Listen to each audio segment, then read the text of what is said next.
just give you a quick rundown of the gear I've been foiling with lately. I've been riding the boxes, the 4, the 7 and the 9. Really enjoying these kites for foiling. They're super clean. The one strut makes sure they're really light, so they just drift really well downwind. Been riding them with the stock Naish bar. I've cut the lines down a bit. I've got about, I think they're about 14 meters.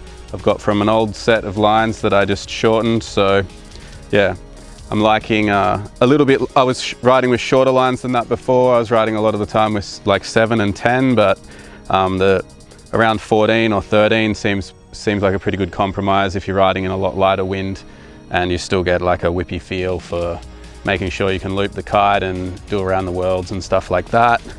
On the board side of things, I'm riding the Hover 112 from Naish. It's not the smallest one, but for me, I prefer to just have like a little bit more nose on the board for when I touch down. And also just because I'm a taller guy, I like to have a little bit wider stance, especially if I use it with straps, which I'm starting to do a little bit more now. I got the 75 carbon mast.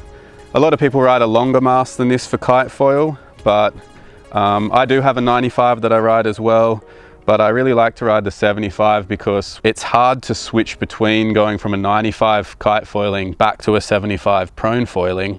And if I use this for kiting, then I make sure like I know how it feels, like how far out of the water the board can be to how much foil is still under the water. So kind of riding a similar setup on the kite as I would to prone kind of really helps me dial in the feel and make sure I'm not breaching on turns.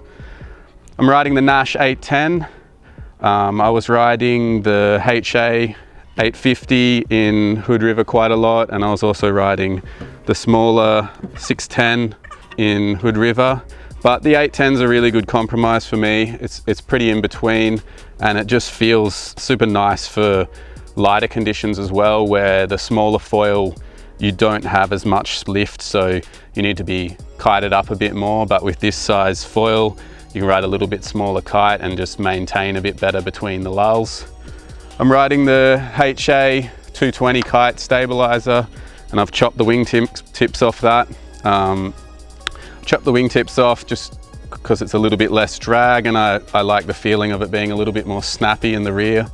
I think they're going to make a new stabilizer that is a similar shape to this anyway, but yeah, if you're wanting to do that yourself, you can. It's still solid carbon after the wingtips, so don't be scared to chop it off and just sand that back. But yeah, that's pretty much my whole Kitefoil setup. Hope that helps you, and if you're interested, leave me any comments and I can answer them for you. Cheers.